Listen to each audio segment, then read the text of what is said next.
Yellow మీడియాలో, అదేవిధంగా ఈ ప్రభుత్వ పెద్దలంతా కూడాను వారికి ప్రభుత్వ పాలన చేతగాక డైవర్షన్ పాలిటిక్స్ చేస్తూ వైఎస్ఆర్ కాంగ్రెస్ పార్టీ మీద, జగన్ గారి మీద, మా ప్రభుత్వం మీద నిందలు వేస్తూ ఉన్నారు. అందులో భాగంగా ఈరోజు ఈనాడు పత్రిక చూసుకున్నట్లయితే ఎర్రచందనం గురించి రాసింది. ఏం రాస్తుంది ఎర్రచందనం గురించి అంటే, గత 5 ఏళ్లలో స్మగ్లర్దే రాజ్యమని, ఎర్రచందనాన్ని యథేచ్ఛగా స్మగ్లింగ్ చేశారనేటువంటిది కట్టుకథనాలు వండి వారించింది. ఒక్కసారి మనం చూసుకున్నట్లయితే శేషాచలం అడవుల నుంచి ఎర్రచందనం పూర్తిగా ప్రతిరోజు ఈ కూటమి పాలనలోనే స్మగ్లింగ్ జరుగుతుంది. ఎక్కడా కూడాను ఈ 6 నెలల కూటమి ప్రభుత్వంలో చూసుకున్నట్లయితే ఎక్కడా దాని మీద నియంత్రణ లేదు, ఎక్కడా చెక్ పోస్టులు లేవు. యథేచ్ఛగా ఎర్రచందనం అనేది స్మగ్లింగ్ జరుగుతుంది. దాన్ని కప్పిపుచ్చడానికి గత ప్రభుత్వం మీద, అంటే మా ప్రభుత్వం మీద, జగన్ గారి మీద, అదేవిధంగా మంత్రులుగా పనిచేసినటువంటి, అటవీ శాఖ మంత్రిగా చేసినటువంటి పెద్దిరెడ్డి గారి మీద పుంకాలుగా వార్తలు రాస్తూ వండి వారిస్తున్నారు. ఒక్కటి చూస్తున్నాం, సరే మీరు రాశారు పెద్దిరెడ్డి గారి మీద, అటవీ శాఖ మంత్రిగా ఉన్నారు కాబట్టి ఆయన యథేచ్ఛగా చేశారు, అది ఇది అంటున్నారు కదా. మీ హయాంలో ఎలా జరిగింది, మా హయాంలో ఎలా జరిగింది అనేటువంటిది ఒక్కసారి ప్రజలు కానీ మీరు కానీ గమనించినట్లయితే, ఇదే పెద్దిరెడ్డి రామచంద్రారెడ్డి గారు మీకు ముందర, అంటే 2014-19 మీ ప్రభుత్వ అధికారంకు ముందర కూడాను అటవీ శాఖ మంత్రిగా ఆయన పనిచేశారు వైఎస్ఆర్ గారి హయాంలో. తర్వాత కూడాను లాస్ట్ చివరిలో ఈ యొక్క 2019-24 మధ్యలో ఆయన అటవీ శాఖ మంత్రిగా బాధ్యతలు నిర్వహించారు.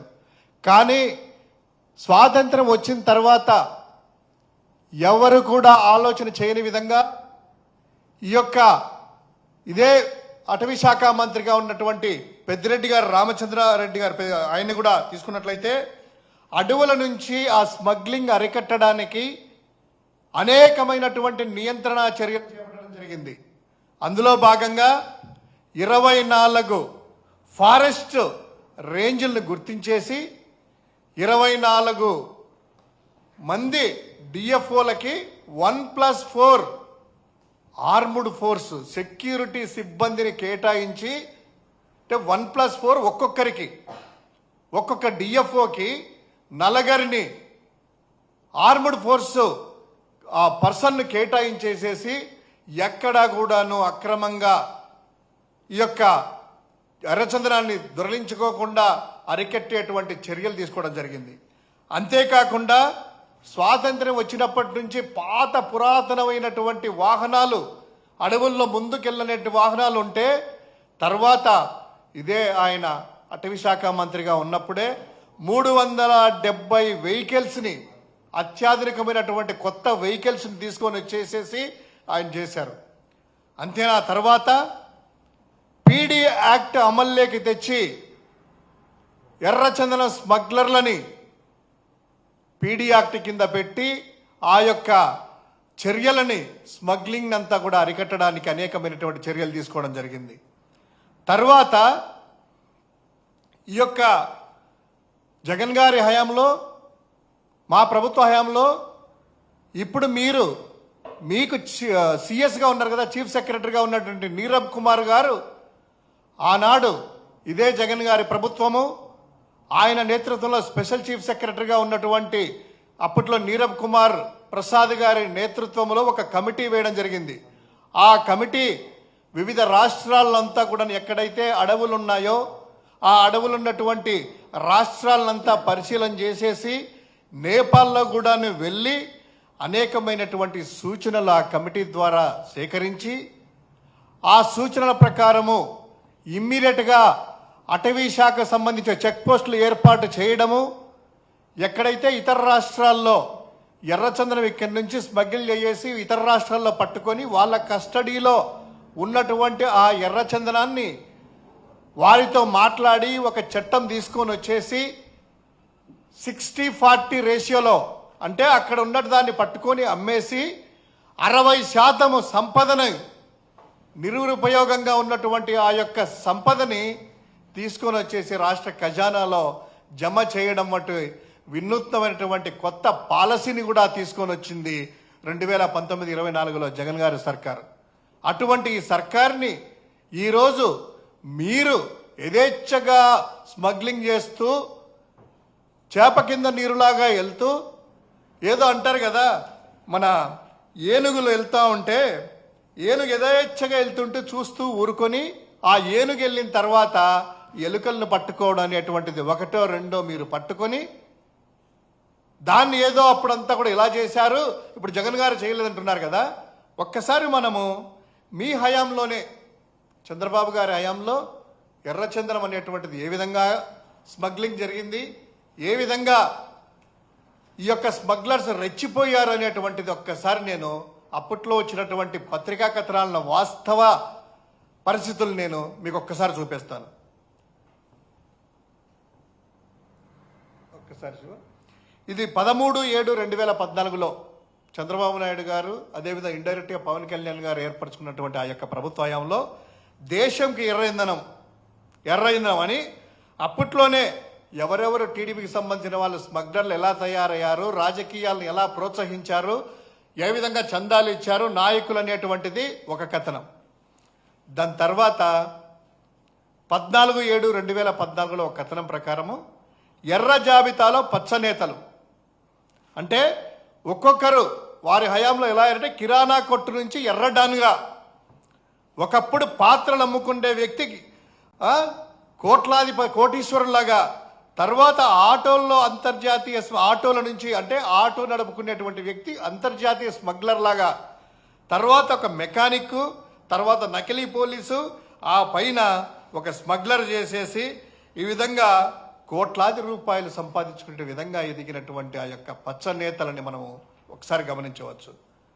దాని తర్వాత ఒక్కసారి ముఖ్యమైన వార్త, ప్రజాశక్తిలో 14 ఏప్రిల్ 2016 అయ్యా రామోజీరావు గారి అబ్బాయి ఆ కిరణ్ గారు, ఒక్కసారి మీకు లైబ్రరీలో దొరుకుతుంది కదా, ఆ 14 ఏప్రిల్ 2016 తీసుకున్నట్లయితే ప్రజాశక్తి కథనం ప్రకారం కూడా నారావారిపల్లెలో అక్రమ ఎర్రచందనము, సాక్షాత్తు అప్పటి ముఖ్యమంత్రిగా ఉన్నటువంటి చంద్రబాబు గారు ఆయన హయాంలోనే ఆయన ఊర్లోనే ఈ ఎర్రచందనం అనేటువంటిది దండుగలు, ఎర్రచందనం దండుగలు అనేటువంటి దాన్ని ఆ టైంలోనే అక్కడ దొరికాయి నారావారిపల్లెలో.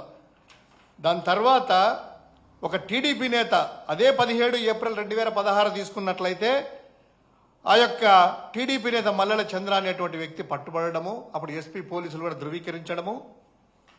దాని తర్వాత చూసుకున్నట్లయితే జూలై 2017 5వ తారీఖున ఎర్రచందనం దొంగలు హెరిటేజ్ దొంగలు, అంటే హెరిటేజ్ పాల వ్యాన్లలో చంద్రబాబు నాయుడు గారి హయాంలో హెరిటేజ్ వ్యాన్లలో స్మగ్లింగ్ ఎలా జరిగింది, అసలు ఎంత ధైర్యం ఉంటే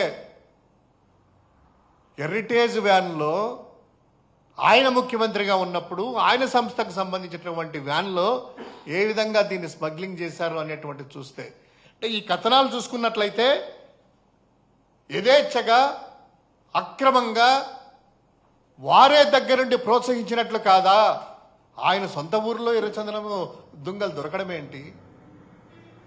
దాని తర్వాత ఒక్కసారి అప్పటి కథనాలు చూసుకున్నట్లయితే ఎవరెవరున్నారు ఏంటి వాళ్ళందరూ కూడా ఏమైంది 2017 నుంచి తర్వాత 19 వరకు ఉన్నారు కదా, దాన్ని అంతా కూడా కేసులంతా పైకి రాకుండా అనగదొక్కడం చూసినట్లయితే ఎవరు ఎర్రచందనానికి సపోర్టుగా ఉన్నారనేటువంటిది అర్థమవుతుంది. దాని తర్వాత 2017 జూలై 6వ తారీఖు ఒక కథనం తీసుకున్నట్లయితే కర్నూలు జిల్లా చాగల్మనే మండలం పరిషత్ అధ్యక్షుడు మస్తాన్ వల్లి,